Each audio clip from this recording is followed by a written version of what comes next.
I don't wish to be Mr. Negativity here, but maybe this is why Jonathan Davis is 30 years old and this is the first sniff of the big leagues he's had.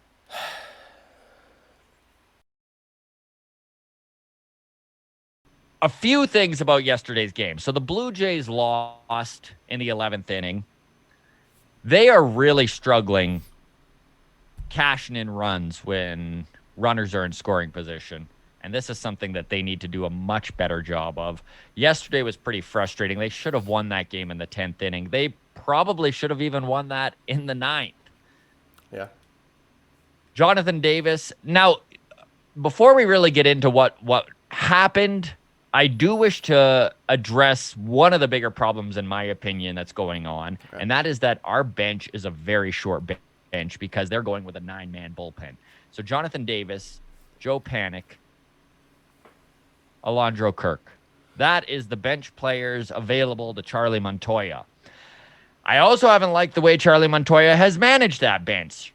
I mean, it was really weird yesterday to watch him, or sorry, it was the last game against the Rangers where he used the entire bench in one move pretty much. Yeah. Like he pulled Jansen, put Davis on first for Pinch hit, Panic to pinch run, yeah.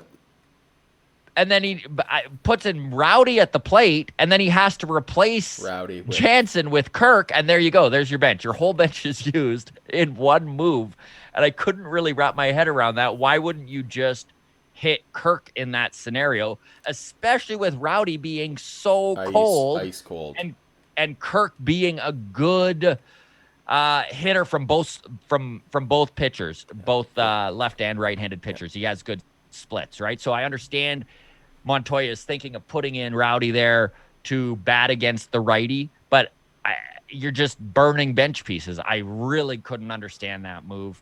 Very similar thing happened yesterday where he switches out Kirk, puts Kirk in instead of Jansen. Davis is running. Again, the bench is just burned. You've got nobody on the bench. I don't know, man. They need the 9-man bullpen because starting pitching has proven to be a bit of a question mark still. right? And I don't know how you're feeling about that. That loss yesterday, man, in extra innings, that was a tough one to lose. It was tough. The thing that was tough, I think, what really felt like a gut punch too was watching Davis come into pinch run and then getting picked off on the first pickoff attempt. Mm-hmm. Like I can't wrap my mind around that. I can't. That is so unacceptable. I'm at a loss for words. Like it wasn't I mean, it'd be one thing if it was a stolen base and it was a failed steal attempt. Because I mean, like, what are you gonna do, right? Like you get your best jump. The pitcher made a good pitch. The catcher made a good throw. The good tag. Whatever, right? Mm-hmm. But just a pickoff But to get attempt picked off.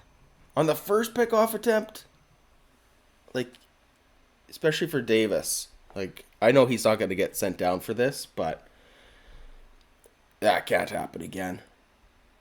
I don't wish to be Mr. Negativity here, but maybe this is why Jonathan Davis is 30 years old and this is the first sniff of the big leagues he's had.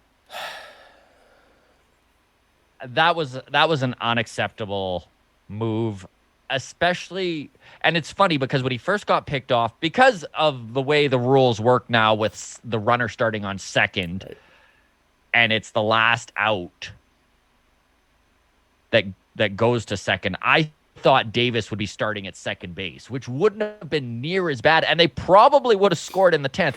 Kirk had a passed ball that went all the way to third base, pretty much. Yeah, the catcher chasing it down all the way to the dirt, and he didn't move up to third. Vladdy would have. Vladdy even would have. Vladdy would have been rounding third. Yeah. I mean, we would have been mad at Vladdy for a different reason, but Yeah, no, that was tough. It's just really frustrating to watch the fastest guy on your team on first base get picked off and then needing to start with literally the slowest base runner you have at second base. Right, and the reason that was although Davis was the last out, he was then pulled from the game and replaced by Kirk. Right, Yeah. so he was in at the quote unquote number 9 spot for was it for Danny Jansen? Yes. Right, so of course next time defensively he gets pulled out for Kirk to go in to play catcher. So that's what happened there. Yeah, I mean it's tough. Like I don't know if as bad as we feel about that loss, Davis has to feel 10 times worse because he literally had one job. 100%. I don't doubt. Wasn't out there even for a single pitch. One pickoff attempt, and he came back. Like, I don't doubt the heart of this team. You know, like, I don't doubt that they're down on themselves and upset. And I really think that there's been a little bit of a mental breakdown within this core. And I think the youth is showing a little bit here. One of the big things that came to my mind is that George Springer was looking so good on Wednesday. It was expected that he'd be starting with the Blue Jays on Thursday at their pseudo home opener in Dunedin. And then he had some quad tightness in his right quad. So that's not why he was out in the first place. It was oblique. So it's not why he was out. He was out because of his oblique. So this is a separate injury. But also, he's had quad problems in the past. So this is not a good thing. And the Jays are not going to rush him now. And it looks like he probably won't be in again until, it might be May. We don't know. However, I think that this deflated the team quite a bit, which is frustrating to see because they have played decent without Springer. I think that a few things kind of piled on here. Number one, they really blew a great opportunity against the Texas Rangers to take 2 of 3. They should have probably won all 3 games.